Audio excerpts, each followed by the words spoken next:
Hello, this is David, and welcome to my first review. This is a review for Ogre Battle 64 Person of Lordly Caliber. So let's go ahead and get started reviewing this game.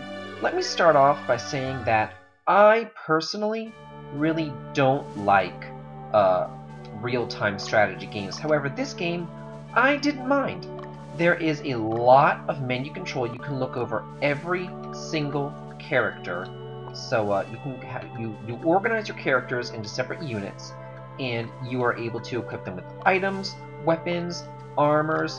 You're able to do class change. You're able to do all sorts of different stuff with every single character. So if you like doing tons of micromanagement, this is the game for you. If you don't like doing a lot of micromanagement, maybe you should pass. That being said, this game, whereas it does have a lot of micromanagement, it still is pretty fun. It is extraordinarily formulaic, though. Pretty much, this is exactly what happens every single time that you play the game. You're going to go to a new area. You're going to get a little bit of dialogue cutscene, which is happening right now. After this dialogue cutscene, you're going to cut to, like, a guidance scene. So your main character, Magnus, is going to talk with Hugo the Tactician, and they're going to go over a map, and he's going to, here it is, right here, and he's going to tell you what to do, and then you're going to get thrown straight into the battle. And then we're going to get into the battle system in just a second. The story, it's pretty convoluted, but it is good. I mean, it's a good story, and the story can also change based upon your actions, not just your dialogue choices and what you say in the cutscenes, but also what you do in battle. If you fight and you kill too many monsters, then you're going to get kind of a worse ending. But if you go and you kind of let people live after you like kill the leader, then the people will run away. And if you let people live, then you get like a better ending because you're a nicer person, I guess. So there are, I believe, 6 different endings. I ended up getting the worst ending because I did not know that. So. So just keep that in mind. Also, something to keep in mind is that the gameplay is really, really slow.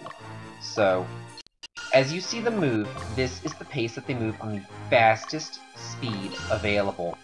You can look at Magnus right now. He is moving at a snail's pace, and this is the fastest speed available. So, and you're able to control 6 different units.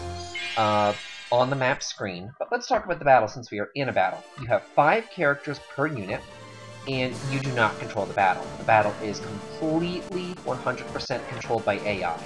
You can use different positioning, like I have 3 people in the back, 2 people in the front. The people in the back will normally use magic spells, or they won't attack as much.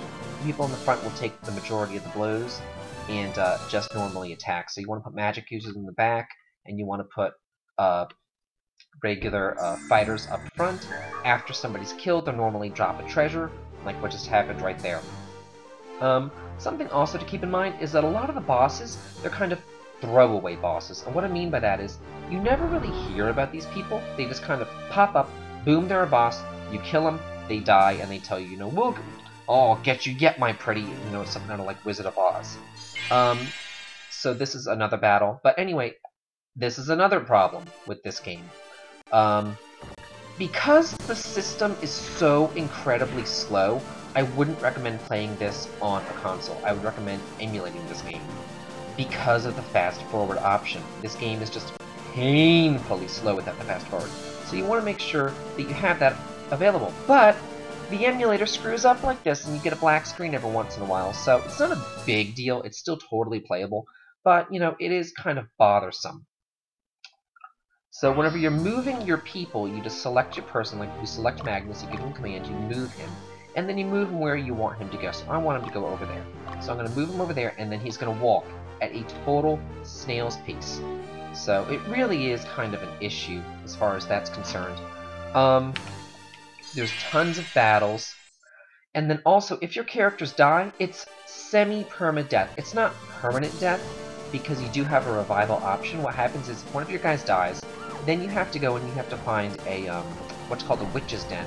And there's normally little towns or little bases, and you go to the witch's den and you're able to revive your person. If you don't revive your person, by the time that you finish the map, they will turn into a zombie, which is pretty much a useless character.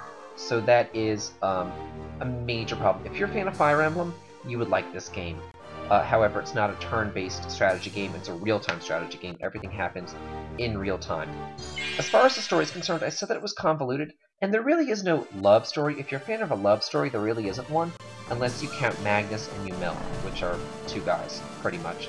They seem to be going after each other constantly in this game, and I kind of sensed like a little gay thing going on there, which is fine with me, but hey, I'm just mentioning it.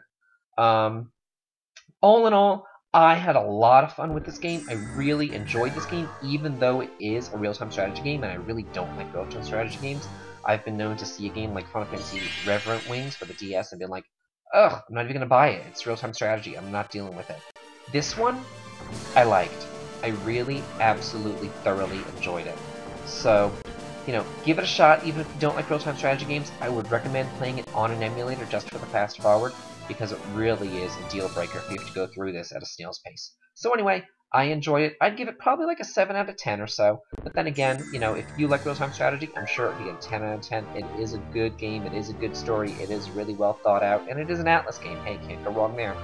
Anyway, this has been my review of Ogre Battle 64, Personal Lord of the Caliber. Have a good day.